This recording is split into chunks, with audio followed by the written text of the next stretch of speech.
So welcome back to another video. इस video में discuss करने जा रहे हैं हम प्रोपेंसिटी मतलब कैपेसिटी, यानी किसी भी क्षमता जिसे कहते हैं आप प्रोपेंसिटी को। बेसिकली इसको टू पार्ट्स में डिवाइड किया जाता है। कहते हैं प्रोपेंसिटी टू कंज्यूम, एक होता है प्रोपेंसिटी टू सेव। ना प्रोपेंसिटी टू कंज्यूम को आप कंजप्शन फंक्शन कहते हैं, प्रोपेंसिटी टू सेव को आप सेविंग फंक्शन कहते हैं। प्रोपेंसिटी टू कंज्यूम मतलब कितना आप कंज्यूम करते हैं, यानी बेसिकली कंजप्शन और इनकम के रिलेशन को कंजप्शन फंक्शन कहते हैं। यहाँ पे सेविंग्स और इनकम के रिलेशन को सेविंग फंक्शन कहते हैं। तो बेसिकली प्रोपेंसिटी टू कंज्यूम को टू पार्ट्स में डिवाइड किया जाता है। The first is APC, average propensity to consume, another is MPC, marginal propensity to consume. और हम बात करें सेविंग्स की तो average propensity to save and marginal propensity to save. तो पहले डिस्कस करते हैं आज हम सबसे पहले एवरेज प्रोपेंसिटी टू कंज्यूम के रिलेटेड। देखिए, average propensity to consume basically होता क्या है, कंजप्शन को आप इनकम से डिवाइड कर देते हैं। इसी रेशियो को आप जो है एवरेज प्रोपेंसिटी टू कंज्यूम कहते हैं। अब कुछ इसके वो पॉइंट जो एमसीक्यूज़ में आपके मोस्ट इंपॉर्टेंट है जी। MPC is more than one जी, ऑलवेज याद रखेंगे एमपीसी मोर देन वन हो सकता है, कोई दिक्कत वाली बात नहीं है। यानी कंजप्शन आपकी इनकम से ज़्यादा हो सकती है। ये वो कंडीशन है कि जहाँ पे कंजप्शन आपकी इनकम से ज़्यादा होगी।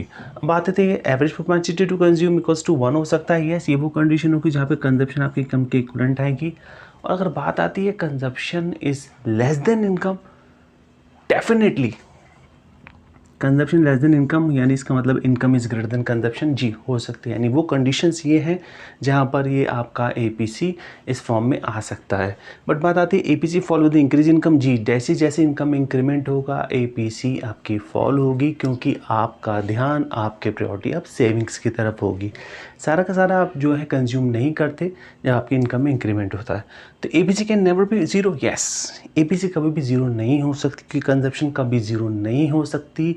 कंजप्शन एक ही कंडीशन में ज़ीरो होती है, कंज्यूम करने वाली ना बचे। कट है। नेक्स्ट आता है एमपीसी। एमपीसी की रेट हम बात करें, एमपीसी की वैल्यू 0 to 1 के बीच में लाई होती है।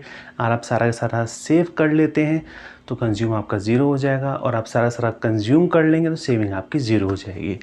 नेक्स्ट आता है MPC of poor is more then that of rich, यानी जी सही कहा, एमपीसी जो होता है पुअर्स का वो ज़्यादा होता है कंपैरिजन टू रिचर्स। क्यों?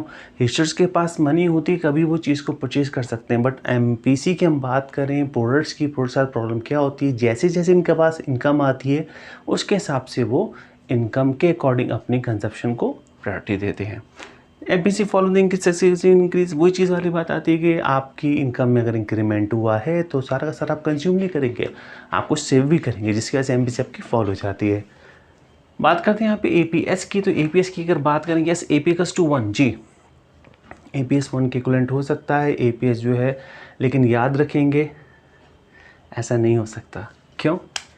एपीएस कभी भी इक्वल टू 1 नहीं हो सकता। ऐसा नहीं हो सकता कि जो भी आपने इनकम जनरेट करी है वो सारी की सारी आपने सेव कर ली, कंज्यूम ही ना करो, ऐसा पॉसिबल नहीं है। और सेविंग कभी भी इनकम से ज़्यादा नहीं हो सकती, कुछ भी हो जाए।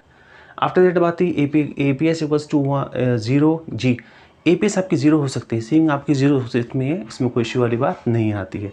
अब आता है कि एपीएस इज़ लेस देन 1 जी, क्या एपीएस लेस देन 1 हो सकता है? डेफिनेटली हो सकता है। फिर आता है APS is negative, yes APS भी नेगेटिव आपका हो सकता है। फिर आती बात कि APS rise with increase income जी, अब आपकी इनकम में इंक्रीमेंट हो रहा है तो अब क्या काम करेंगे, इनकम में इंक्रीमेंट होने जाने की वजह से अब आप जो है वो प्रायोरिटी देंगे सेविंग्स को, जिसकी वजह से आपका एपीएस भी इंक्रीज़ हो जाएगा। फिर आते हैं एमपीएस के रिगार्डिंग बात करते हैं। तो एमपीएस की जो वैल्यू होती है 0 to 1 के बीच में लाई होती है। कैसे? जैसे मैं आपने मेंशन कर रहा है कि भाई सारा का सारा अगर हम कंज्यूम, चेंजिंग कंजप्शन अगर हम ज़ीरो हो जाएगा हमारा, देन उस कंडीशन में एपीएस क्या हो जाएगा हमारा, एपीएस हमारा 1 आ जाता है। जबकि हम बात करते हैं डेल्टा इज इक्वल्स टू 0, अगर सारा का सारा हम सेविंग ज़ीरो कर देंगे तो एमपीएस हमारा 0 हो जाएगा। ये टॉपिक आपका काफ़ी इंपॉर्टेंट है, इसको एग्जाम के हिसाब से आप करते रहिए। मिलते हैं आपसे नेक्स्ट वीडियो में।